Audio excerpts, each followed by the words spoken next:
I want you to picture something for me. A small girl, 6 years old, watching the World Cup on the TV with her family. She urges her parents that she wants to play the sport. You'd think I was greatly inspired by the cricket, but no, my only motivation was to speak English as well as they did. My parents, both passionate about sport, had a very logical solution. Put her in sports, channel the chaos, let the game absorb it, simple plan. And so began my journey, and I was put in multiple sports. While I was excelling taekwondo, I started to really love cricket, but it just had a tiny problem. For a girl to play cricket on those grounds was almost unheard of in those days. Many grounds simply did not allow, not as a suggestion, but as a rule.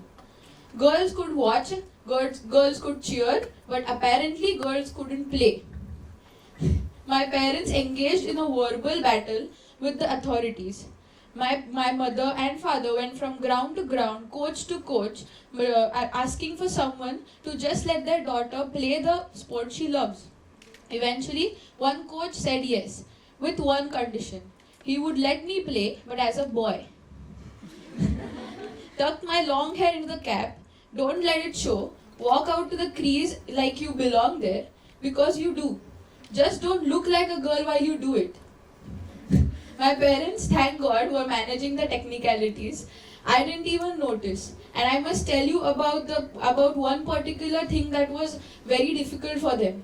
I bat left-handed. And back then, finding left-handed batting gloves, that too of my hand size, in a local Indian sport market felt almost impossible. Shop after shop, all the shopkeepers were puzzled, reacting as if they were asking for something exotic. A left-handed cricket glove apparently belonged in the same category as a unicorn. And me, I was completely unbothered. I was in disguise, a secret identity. I was 6 years old playing cricket on a boys' ground, and I was convinced I was living in a movie.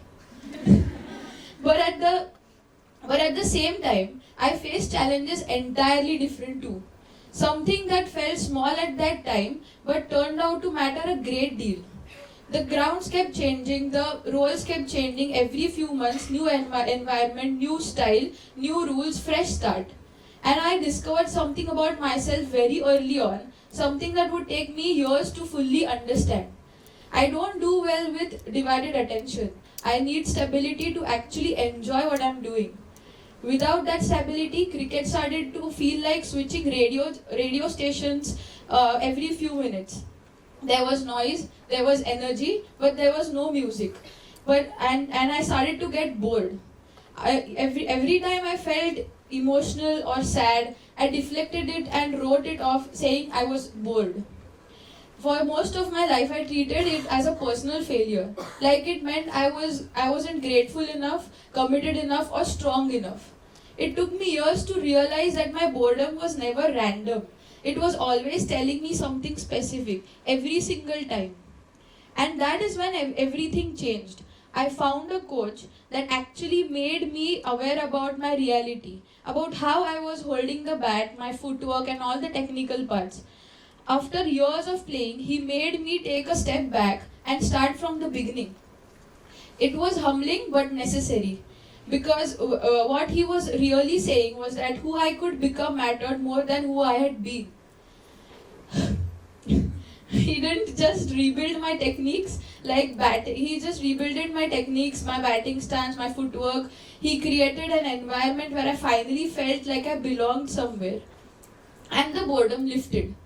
There were days when I felt restless, days I used to question myself. On such days, my dad used to say, not everyone has a sense of the cricket ball. He always tries to tell me that what I have is not generic.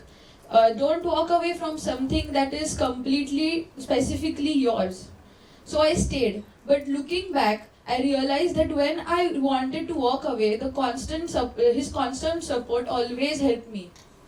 Eventually, I had to give up on taekwondo. With cricket in India leaving no real off-seasons, pursuing two sports at a time was never realistic. So taekwondo quietly slipped away. I didn't even announced the decision, I just stopped going, unsure of how to fill the left space. Because here's what nobody tells you when you commit fully to something: the schedule becomes your entire personality. Most days felt like constant loop of practice, classes, and then more practice, starting on the ground, squeezing in studies, and returning to training by evening. And once the season begins, the routine didn't slow down. It kept repeating until it quietly became the way life was lived. For 7 years continuously, no real off season, no proper break. My father worked in the merchant navy, so my mother and I would sometimes visit him on the ship. Those trips were the closest we got to a family holiday. That break did really help me a lot. I went along until 7th standard, and I think 8th standard was the last time that I went on the ship. And by then I was playing for the senior state team, and I had made a decision that to take no break. The rhythm matters more than the rest. One part of me was happy and thriving, the structure, the coach, the sense of actually going somewhere. The other part of me was watching my classmates have a life I could see but not live. Social media took over, and my friends had completely different lives and the stories I wasn't part of. There were crushes, there were trips, there were lazy afternoons, and I was doing the shuttle runs. At 16, I represented India, my T20 debut. And I want to be very honest about what I felt, because the honest version is more interesting than the clean one. It was extraordinary, of course it was. But I also knew very clearly that I was not yet playing at my full capacity. There was a frustrating gap between the player I was in my head and the player who was playing on the field. The performance and my awareness started to ask questions. My performance anxiety, the questions of am I moving forward, the sense of if you're giving everything up and wait, and so when does everything come back? I was feeling it at 13, and by 16 I was feeling it for a while. 2 years after my T20 debut, I was taken for one-day cricket. Sometimes it was unbelievable of where I had reached, but sometimes I used to doubt myself. More opportunities and exposure came my way, and with each one, more expectations, not always spoken out loud, but they were always there. The temperature in the room had changed. You can be at the right stage and still feel you're playing the wrong part. And I started to realize the boredom I'd felt as a child gone. It had just changed shape. It turned into a feeling in the back of my mind telling me that something felt wrong. Let me tell you what I mean. Looking back, I can see that I experienced very different kinds of restlessness. And each one, if I had known how to listen, was trying to tell me something specific. The first kind of restlessness came from not having any ground to stand on. That restless, aimless feeling when the coaches kept changing and the grounds kept changing and nothing felt stable. Once I found the right coach and the right environment, that unease disappeared and disappeared completely because it had been answered. And another kind of restlessness appeared when I was giving and not without receiving. Mid-career, scoring, training, sacrificing, and still invisible to the people making decisions. Missing exams, missing trips, missing the years that were supposed to be fun, and that quiet, persistent feeling, I am putting everything in, when does something come back? At that time, I thought this meant I wasn't tough enough, that real athletes don't think this way. What it was actually saying, you are a human being, you need to feel that your effort is visible, that it is not your weakness. That is how every single person operates on this planet. The next one is harder to talk about, but also the most important. My performance on the scorecard was not suffering. I was doing very well. From the outside, everything looked fine. But I had learned to put on a mask when I played to function to full capacity, regardless of what was going on underneath. And I had wonderful friends who saw me when the mask finally came down, one in particular who has watched every single phase of my life. But here's the thing about a mask, when you wear it too long, You stop knowing where the mask ends and where the real fractured version of you begins. I watched videos of elite athletes and talking about mental health. Players of my age, people I had met in camps, and I recognized something. They spoke about anxiety, burnout, emotional fatigue, and what they described felt uncomfortably familiar. And I remember thinking, if they can ask for a pause and have it respected, why can't mine be? Is it because I don't play at that level? What does that even mean? Nobody had answers. So I pushed. And then I gave up two major tournaments, one to injury and illness, and the other because I was not in a good mental space. I said so clearly, I still remember the silence after I said it. It was it was something I had never made time to hear. Nobody is going to figure you out for you. You have to do it for yourself. That is your job. So I started doing the only thing that made sense. I started studying myself. How do I respond to pressure, to certain situations, to certain people? What does my body feel when I play well versus how when I fall apart? I realized that the only thing I needed was a mental break, the kind that doesn't weaken you but prepares you to return differently. I call this realization a software update, installing awareness I never had. And for the first time in years, I felt like I was doing something that was entirely, completely mine. And then, just when I felt like I was finally getting somewhere, just when the software update was happening, I got a phone call. My father was on the ship in Korea, and I was in Mumbai for a cricket tournament, and I was called home. My mother had passed away suddenly. She was the one who had gone from ground to ground with my father, arguing with coaches and other authorities until someone could let her daughter play. She was the one who aged several years while I was playing cricket in disguise and thought it was the best adventure of my life. She was the one who managed the logistics I still don't fully understand. I don't have a clean story to tell you about grief because there isn't one. I joined my team back within 3 or 4 days and kept playing, not because I was healed, but because I was running away from the reality. Cricket was the only place I still knew how to function, and so I went there and I functioned. I held the mask I performed for 8 months. And then during a crucial match, while I was batting, I broke down. I walked off, went straight to the washroom, and cried and screamed until I was completely empty. 8 months of grief had waited quietly and then arrived all at once, sharp and undeniable. From that point on, it became very difficult to play, and then lockdown started. And there was no cricket, no routine, and no structure that had defined every single day of my life for the last 15 years. It took me 2 years to accept that she is not coming back. Missing her is going to be part of every day for the rest of my life. But she is not coming back, and I had to find a way out. My friends stayed.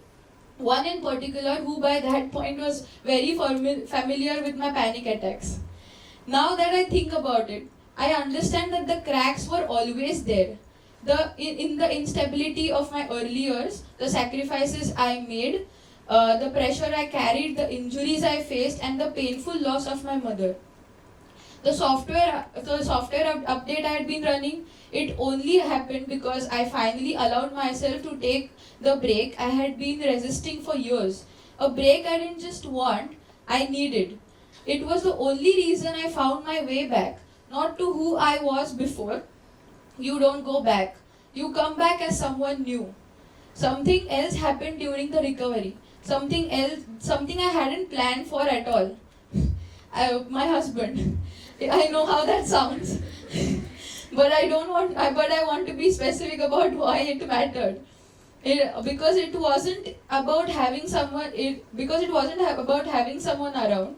That is a very particular kind of peace. And if you have ever spent years running to on adrenaline and structure and sheer willpower, you understand what it means to finally actually exhale. And then I became a mother. I realized that the golden trophies and medals I earned is not the only one I have anymore. It has also found me in the form of people, my coach, my parents, my friends, my husband who always stands beside me, and now my baby who is my softest strength.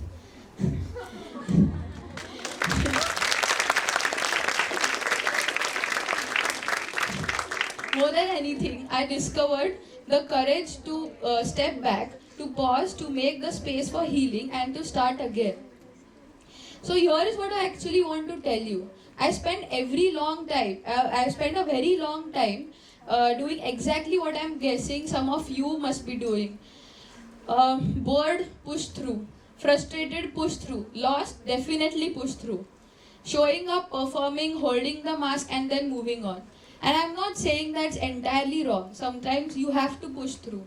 But what I learned slowly, painfully, and mostly on my own is that the signals underneath all of that pushing are not noise, they are information. They are your internal compass. They're trying to point you somewhere, and sometimes the only way to hear that compass is to take a break, to slow down enough to actually listen. I started this journey as a 6-year-old who just wanted to speak English well. She had no idea what was coming, the sacrifices, the grief, the years of signals she would ignore and then finally learn to read. But also had no idea what was coming from the other side. A husband who became the home base she had been searching for. A child she now gets to raise, not as someone who has it all figured out, but as someone who has at least learned to listen to herself, and now someone more important. I don't know what the version of a tucked in cap looks like, your version. I don't know what signal you've been ignoring or what you've been too busy to hear, but I do know this. You already have everything you need to figure yourself out. You just have to be willing to listen. The question is not whether your life will be hard. It will be. The question is whether you will be paying close enough attention to understand what the hard parts are trying to teach you. I'm still learning, I'll always be learning, and I'm listening now, and that has made all the difference. In my life, if my life were a piece of kintsugi, the gold wouldn't be in the victories, it would be in places where I paused, listened, and allowed the broken parts to belong. Because I've learned something I wish someone had told me. Because I've learned something I wish someone had told me earlier. It is not weak to step away. It is not a failure to pause. It is not selfish to choose your mental well-being. But the bravest thing you can do is disconnect to reconnect. Thank you.